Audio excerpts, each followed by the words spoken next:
It was a hot, sweltering Saturday evening in late June, the kind of heat that makes the air stick to your skin and the sweat feel like it's been permanently etched into your shirt.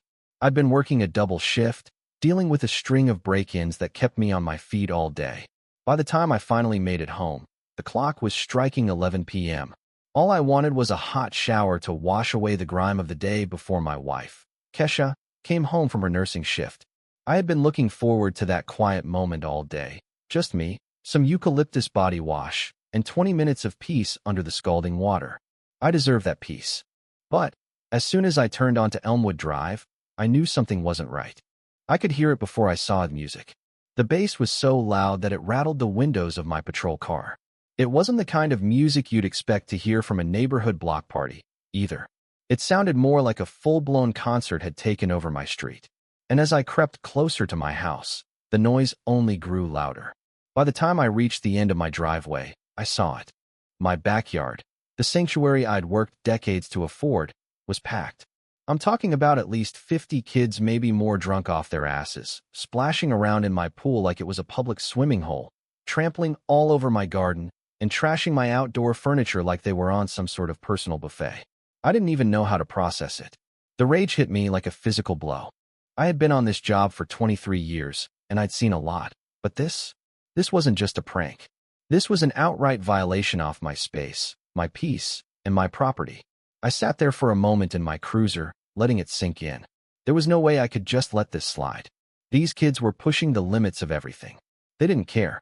And the sheer audacity, it took my breath away. It didn't take long before I straightened myself up, got out of the car, and started walking toward my side gate. The smell hit me first: marijuana, spilled beer, and that unmistakable scent of teenage chaos. The music was so loud that most of them didn't even notice me approaching. The few that did barely registered my presence, too drunk to realize what was happening. I made my way through the side gate, and that's when I saw a lanky kid with bleached hair behind a makeshift DJ booth set up on my deck. He was wearing one of those button-up shirts, the kind of preppy shirt that screamed privilege. This was the kid who thought he was invincible, the one who thought rules didn't apply to him. "Excuse me," I called out, but my voice was swallowed by the thumping bass. I tried again, louder this time, but the kid didn't even flinch. He was too busy showing off for a group of girls who were hanging on his every word. I'd had enough. I walked over to the power outlet feeding his entire setup and yanked the plug. And then there was silence. The kind of silence that smacks you across the face. 50 sets of eyes turned toward me. Some looked confused, others annoyed, but most had this realization slowly dawn on them: the party was over. "Party's over," I called out, my voice firm, authoritative. I'd broken up enough gatherings in my time to know how this worked. "This is private property, and you're all trespassing." The kid behind the DJ booth, the one who'd been so full of himself a moment ago, stared at me like he couldn't believe what was happening. His face was flushed from both alcohol and anger. "Dude, what the hell?" he slurred. "We're just having a good time, man. It's graduation season. Can't you just go patrol somewhere else?" It was the kind of response that made my blood boil. Here he was, standing in my backyard, surrounded by the mess they'd made, and he had the nerve to tell me to leave. "Son," I said, keeping my voice level, but firm, "this is my property, my house, my pool, my everything that you and your friends have been destroying for the last few hours. I'm going to need everyone to clear out immediately, or we're going to have a much bigger problem." His friends, the ones who were still sober enough to understand what was happening, started gathering around him. I could see the mob mentality kicking in. These weren't hardened criminals, no. These were suburban kids who'd never been told no a day in their life. And then, like clockwork, it happened. The blonde kid laughed. That laugh. It was the kind of laugh that made my jaw clench. "What? You think you can afford a place like this?" he sneered. "What? Are you the neighborhood security guard or something?" That was it. I'd heard it before. This was the moment I'd been waiting for.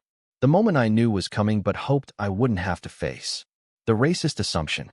The one that said there was no way a black man could own a house in a place like this. I pulled out my badge, held it up for everyone to see. "I'm Detective Chief Samuel Bradley of the Riverside Heights Police Department," I said, my voice cold. "And this is my house that you're trespassing on." The shift was immediate. Some of the kids started backing away, realizing they were in serious trouble. But then, the blonde kid doubled down. "Bull. he shouted, his voice growing louder. You're probably just some renter cop trying to scare us. Real cops don't live in neighborhoods like this. I could feel my temper rising, but I held it in check. These were the moments that mattered, the moments that defined who you were as a person, and I knew I had to keep it together. But the kid didn't back down. Instead, he stepped closer to me, close enough that I could smell the alcohol on his breath. You know what I think? He sneered, his hand moving toward my face. I think you're just another. Before he could finish the sentence, before his words could spill out into something worse, he slapped me. Hard. The sound of the slap rang in my ears, a sharp crack that echoed across my backyard. For a second, no one moved. The kid stood there, hands still raised, as if in disbelief, while his friends froze in shock. Some of them, I noticed, had their phones out. They thought this was going to be their moment of glory. But then, the anger hit me. Not just from the slop hit was everything. It was the years of having to work twice as hard, the constant need to prove myself, the moments when I'd been overlooked because of my skin color. The anger that comes from people like this kid treating you like you're less than human, despite everything you've done to get to where you are. Son, I said, my voice steady, though my heart was pounding. You just made the biggest mistake of your life. I keyed my radio with deliberate precision. Dispatch, this is Chief Bradley. I need backup at my residence, 847 Elmwood Drive. Multiple juveniles trespassing. Assault on a police officer. I need several units for transport. The blonde kid's bravado started to crumble. Wait, you can't. Oh, I can, I interrupted. And I will. Bullshit. My mom's a lawyer. She'll sue you for harassment. I didn't have time for that. The sirens were already getting closer. Within minutes, backup arrived, and the situation went from chaotic to controlled in seconds. The kid was arrested, and as he was being led to the patrol car, he tried one last time to act tough. This is insane. You can't do this to me, he shouted. Oh, but I can, I replied. And I will. The next few hours were a whirlwind. The backyard, once a place of peace, now looked like a crime scene. Officers documented the mess, while Catherine, the blonde kid's mother, arrived with all the grace of a hurricane. What did you people do to my son? She screamed, storming through my front gate like she owned the place. I introduced myself calmly, but she wouldn't listen. She was too busy turning the whole situation into a media circus. In the end, her son's actions, the blatant racism, the privilege, it all caught up with them. The live stream she thought would be her victory lap ended up being the thing that destroyed her family. 3 years later, the consequences of that night continued to unfold. The Buckleys faced the repercussions of their actions, while I had been through a lot. But I learned one thing from all of it: justice doesn't always come the way you expect. Sometimes, it comes in the form of a viral video. And sometimes, it's the thing that teaches a young man the value of respect. As for me, I never thought I'd be sitting by my pool again, thinking about how much had changed. But I am. Because, in the end, justice isn't just about punishment, it's about growth, change, and sometimes a little bit of public shaming. So what do you think? Was I right to handle it the way I did? Or should I have let it go? Let me know in the comments. I'd love to hear your thoughts on how this whole situation played out.